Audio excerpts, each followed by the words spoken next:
Sortir plus de vérité sur ce qui s'est véritablement passé à ce moment-là. Gérez donc ça, s'il vous plaît. Isabelle Maréchal. Mais c'est parce qu'à un moment donné, si on paye pas tout de suite, on va payer tout à l'heure. La rencontre, Maréchal Dumont. Bonjour Isabelle. Bonjour Mario. Alors tu t'inquiètes de l'approvisionnement des banques alimentaires. Ben oui, tu me connais. Je suis impliquée depuis près de 20 ans maintenant en insécurité alimentaire à Montréal, entre autres avec le regroupement Partage. Et je t'en ai parlé d'ailleurs il y a quelques semaines du fait que les banques alimentaires criaient famine, qu'il y avait de moins en moins de denrées périssables, des légumes, des fruits, parce que certaines peuvent offrir autre chose que des boîtes de conserve à ces familles qui viennent donc et qui n'ont pas assez d'aliments pour se nourrir chaque mois. Tu vois, aujourd'hui, c'est le cas d'une autre banque alimentaire. On l'a vu la semaine dernière à Québec, où là, on voyait une file à la bouchée généreuse à Québec qui avait fait beaucoup réagir. Ah, mais t'as vu cette photo-là? C'est Mathieu Boivin, l'ancien journaliste qui travaille maintenant en communication là, dans le réseau de la santé. Qui passait devant puis qui disait... Non, mais la file était terrible. Oui. Mais je suis contente, tu vois, qu'en même temps, il y a comme une prise de conscience qui s'opère, là, que les gens disent, ma foi, mais on dirait que les gens au Québec mangent pas à leur faim. C'est un fait. Les gens au Québec ne mangent pas à leur faim. Malheureusement, on pense souvent, encore à tort, que ce sont des gens qui sont sur l'aide sociale, qui sont démunis, des gens qui ont des enjeux personnels. Tu es presque au bord de la rue, là, mais juste avant, tu vas chercher ton sac de denrées alimentaires d'urgence. Mais c'est pas que ça. Maintenant, aujourd'hui, ce qu'on voit, ce sont des familles qui travaillent, mais qui arrivent juste pas. Puis pas que des familles qui travaillent au salaire minimum, des gens qui peuvent avoir effectivement des salaires quand même. En fin de semaine, la manifestation des employés de soutien du réseau de la santé, ils disaient avoir en main un sondage que 12% de leurs membres ont utilisé, je pense que c'est dans la dernière année, je sais pas la période, mais en tout cas ont utilisé les banques alimentaires. Ouais. Mais écoute, les chiffres sont astronomiques. C'est effrayant quand tu vois la détresse, parce que ça crée beaucoup d'anxiété, là. Encore aujourd'hui, il y avait un sondage qui disait, c'est dans le journal, je pense que ça disait que les gens étaient extrêmement anxieux et stressés de par leur situation financière. Mais tout ça, bien sûr, c'est le logement, mais c'est aussi la nourriture. On n'arrête pas d'en parler. Puis tu sais, à Partage, entre autres, je connais bien cet exemple-là, parce qu'on essaie de freiner l'avancée de la pauvreté, parce que c'est de ça dont il s'agit. Puis moi, chaque année, comme ambassadrice de Partage, je veux essayer de dire, ça va mieux cette année. Ça fait des années que j'aimerais bien pouvoir le dire, puis on n'y arrive jamais. C'est vraiment frustrant pour les gens qui travaillent dans ces organismes communautaires, parce qu'ils n'en voient pas le bout. C'est frustrant, puis en même temps, c'est frustrant parce que tu veux aider. Moi, je rencontre des gens là qui travaillent tellement fort. Ils veulent aider. Ils n'ont pas de bouffe pour les gens. Que font, moi, j'ai envie de dire, que font les grandes épiceries là, qui vont pleurer à Ottawa, là, qu'ils sont touchées, elles aussi, par l'inflation alimentaire? Il devrait y avoir des règles qui disent que tu dois donner, autant où on force les employeurs à dire, tu dois rendre 1%, tu dois dépenser 1% de tes revenus en formation. Mais tu devrais donner au moins 1% de ce que tu gagnes dans des ressources alimentaires, parce qu'en plus, il y en a des aliments. Dernièrement, je te parlais d'un commis qui m'avait dit, on jette du stock. Puis je lui disais, voyons, comment ça, vous jetez du stock? Il dit, moi, ça m'écoeure, je voudrais bien qu'il le donne, mais il le donne pas. Je dis, comment il le donne pas? Où est-ce qu'on peut aller le chercher? Il dit, il le jette à la poubelle, puis on peut pas le toucher. Et c'est pour ça que dernièrement, je voyais sur les réseaux sociaux, il y a des gens, tu connais le dumpster diving, ça a été très populaire il y a quelques années, c'est un petit peu tombé. Moi, j'avais fait une entrevue ici à Cube avec quelqu'un. Je pense qu'il avait réduit sa facture. Fouillait dans les poubelles. Il avait réduit sa facture d'épicerie, je ne vais pas me tromper, mais je pense que c'est de 80%. Non, ça se peut. Il fallait quand même qu'il achète certains ingrédients. Ouais.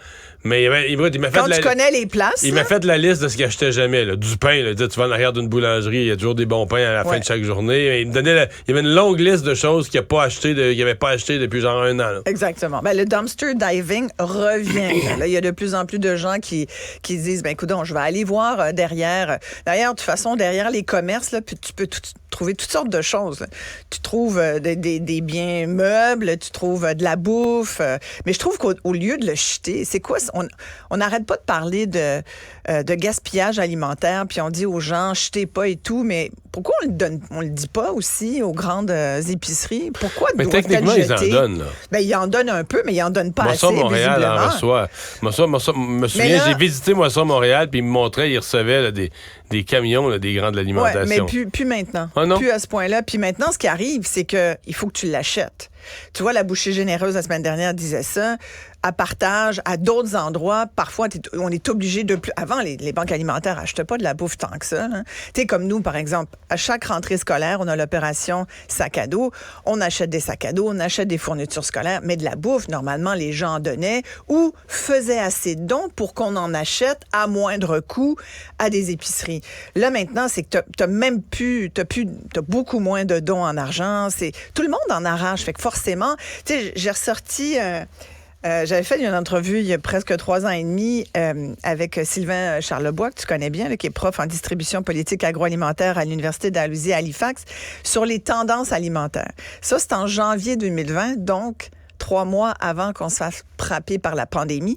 Mais déjà, à ce moment-là, ce que Sylvain Charlebois disait, c'était que les tendances alimentaires, là, puis il y avait eu un sondage qui lui disait que 87% des Canadiens, puis ça incluait les Québécois, parce que les Québécois et les Albertains, on était parmi les plus inquiets de notre capacité à payer pour la nourriture en 2020. Ah oui, déjà avant l'inflation et tout ça. Avant l'inflation. Oui, je trouvais ça intéressant de ressortir ça.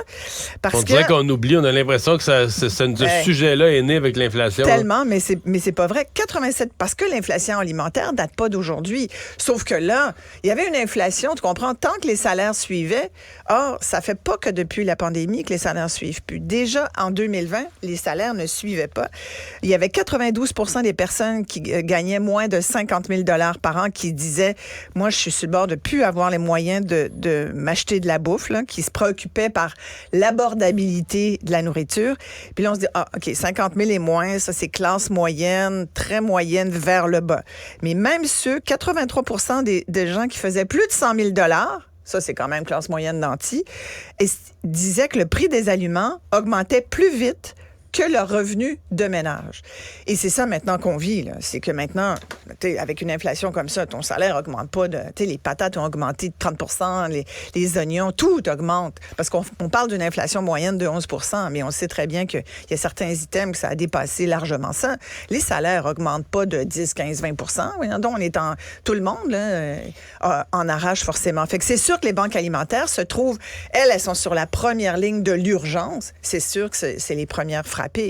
Alors, moi, j'ai envie de dire aux gens qui sont un petit peu plus nantis, soyez généreux si vous êtes capable de donner, puis en même temps, c'est quasiment gênant d'appeler du monde pour leur demander s'ils peuvent donner. Moi, on a un événement, tu vois, chaque année, on fait la soirée des célébrités. Cette année, c'est le 22 novembre, donc juste avant Noël, pour aider les gens et tout. Puis moi, ça fait des années que je quête de l'argent à ceux qui en ont plus les moyens, là, puis qu'on fait cette soirée-là, aider de personnalités publiques. T'es déjà venue, Marie-Claude est déjà venue, plein de monde qui viennent donner de leur temps. Et parce que ça aide énormément de gens. Au fil des ans, on a aidé des dizaines, des centaines de milliers de familles. Puis ça permet aussi de faire des choses comme nourrir l'espoir, cultiver l'espoir, qui est un programme où on fait pousser des légumes qu'on peut ensuite donner aux gens qui viennent chercher de l'aide alimentaire d'urgence. Je voyais les chiffres quand même, c'est assez important. Cultiver l'espoir, là, ça a permis de donner des légumes gratuits à des centaines de familles à l'approche de la rentrée scolaire. Les terres sont cultivées dans le parc agricole du Bois-de-la-Roche, à l'extrémité l'ouest de l'île de Montréal, près de Senneville. Et c'est 5 hectares de terres qui sont cultivées et on a donné 800 000 portions de légumes à la population. C'est quand même... Tu sais, il faut de l'argent pour aider les gens à mieux se nourrir, mais des fois, c'est pas tant d'argent, c'est juste de trouver les moyens de s'organiser. Et ça passe beaucoup par le communautaire. Tu sais, moi, je regardais, j'ai fouillé un peu là, sur j'économise, les nouvelles épiceries là, qui s'installent, là, puis qui disent on va faire mieux, ça va être beaucoup moins cher et tout. Puis bon, ça reste quand même à but lucratif. Puis je comprends ça, là, c'est correct, tu as le droit de vouloir faire de l'argent avec l'épicerie, mais bon. En même temps, je me disais, comment ils arrivent à faire moins cher qu'une épicerie? Bon, ils prennent des invendus, ils prennent des trucs où des fois la date est proche, c'est des dates courtes, des produits de date courte ou qui ont l'étiquette, tu peux pas la vendre parce que l'étiquette est arrachée, des trucs comme ça. Mais ce qui m'intéresse beaucoup plus, c'est les épiceries solidaires, les épiceries communautaires. Où là, c'est des membres qui qui sont inscrits. T'en as qui te demandent 5 $, je pense, pour... tu sais, c'est le même prix, c'est le même principe. Oui, c'est un membership. Sauf que ça coûte bien moins cher qu'au Costco. Au Costco, c'est 120$ pour avoir la carte. Savais-tu ça? Ben, je comprends que ça, je l'ai. Oh, j'ai pas ça. Moi, t'as ça, toi. Tu payes 120$ pour aller au Costco? Ben là, tu leur gagnes bien des fois, là. C'est ce qu'ils disent, c'est ça leur pub. Mais je sais pas, moi, j'ai comme quelque chose qui me dérange à payer 120$ pour avoir une carte pour aller magasiner des produits que je vais payer. Je comprends que je paye moins cher, mais c'est ça ta valeur ajoutée. Mais moi, c'est drôle, hein. J'ai pas l'impression de payer moins cher chez Costco. Non, ben écoute... Juste l'impression que c'est meilleur, là. Ah, que les produits sont meilleurs? Ben oui. Mais t'as pas tort, parce qu'ils ont vraiment... Je vais te donner un exemple là, très précis. Mm-hmm. Bon, il y a les fruits et les légumes. La viande, je dirais pas ça. Le saumon, c'est clair, c'est le meilleur. Ça, c'est imbattable. Ouais. Mais des bouchées, mettons, tu sois de la visite, tu veux mettre des bouchées au four. La plupart de celles de l'épicerie, là, ça a l'air des petits morceaux tout secs. Là, c'est gênant de présenter ça. Là-dessus, le Costco, c'est juste de la qualité. Mais là, t'as raison là-dessus. Ils ont un Mais c'est pas donné, ces bouchées-là, ils reviennent cher. Oui. Ils ont un programme de qualité qui fait que si tu rentres chez Costco, c'est que t'es vraiment bon. Fait que ça, c'est rassurant. Puis tu sors vite. Si ils sont pas satisfaits, tu sors raide. Ah, ça, c'est clair. Ça, ils c'est ont pas de cœur. Oui, effectivement. Mais en même temps, tu vois, on parle beaucoup d'alimentation, puis je parlais avec des amis ce week-end, puis il y en a une qui me disait, ben moi, j'aime pas ça aller chez Costco. D'ailleurs, je n'ai pas renouvelé ma carte parce que si j'y vais, je vais beaucoup trop dépenser. Il y a comme un effet d'entraînement. Fait que t'as des espèces de produits loss leader où ils t'attirent avec ça. Mais comme dans les grandes épiceries, là, c'est le même phénomène où ils disent, ce prix-là, on va le mettre bas, parce que ça va attirer beaucoup de monde. Ils vont venir acheter ça, mais on va les assommer avec l'autre prix. Tu comprends? Ouais. C'est toutes des stratégies de mise en marché de produits alimentaires, mais tu sais, à la base, on pourrait aussi se questionner sur est-ce que l'alimentation, c'est quand même une grosse business, là? C'est une grande industrie qui rapporte des centaines de milliards. C'est une industrie surtout très, très, très concentrée entre les mains de ça. On en a déjà parlé ensemble. Les mains de quelques joueurs. D'une dizaine. Je parle même pas des détaillants, là. Je parle de la production de la nourriture. Là. Mais est-ce qu'on devrait pas... Tu sais, c'est comme l'essence, c'est comme l'eau, c'est comme l'air qu'on respire. Peut-être que je suis naïve encore, mais je me dis, est-ce qu'il y a moyen de dire, à partir d'un certain seuil, t'as plus le droit de faire... Écoute, t'as plus le droit de faire l'argent sur le dos du monde. Tu sais, je veux dire, manger, c'est quand même une nécessité. Tu sais, dans les tendances 2020, là, pour conclure, j'ai été surprise de voir que déjà, il y a 3 ans et demi, les gens, face à cette inflation qu'on sentait déjà, d'un point de vue alimentaire, les gens disaient ben moi je vais moins manger, je vais réduire sur les fruits et légumes parce que c'est ce qu'il y a de plus cher, je vais couper la viande. Et Sylvain Charlebois disait le snacking va devenir le prochain repas et les 3 repas par jour sont en voie de disparition. C'est quand même fascinant. Et aujourd'hui, presque 4 ans plus tard, évidemment, frappé par une crise de COVID comme on n'aurait jamais pu la prévoir, on est rendu à ça. Aujourd'hui, au Québec, il y a des gens qui vont manger une barre pour repas, puis pas 3 repas par jour. Puis il y en a qui vont choisir de dire, ben moi, je mangerai pas ce soir parce que je vais devoir donner à manger à mes enfants. Puis tu sais, avant, on parlait des crises alimentaires, on pensait au Sahel, on pensait au Niger, on pensait aux pays d'Afrique. La nôtre n'est pas du même niveau quand même. Elle n'est pas du même niveau parce qu'on n'est pas du tout dans les mêmes genres d'enjeux. Mais il ne faut pas croire qu'ici, ça reste... que c'est plus la richesse.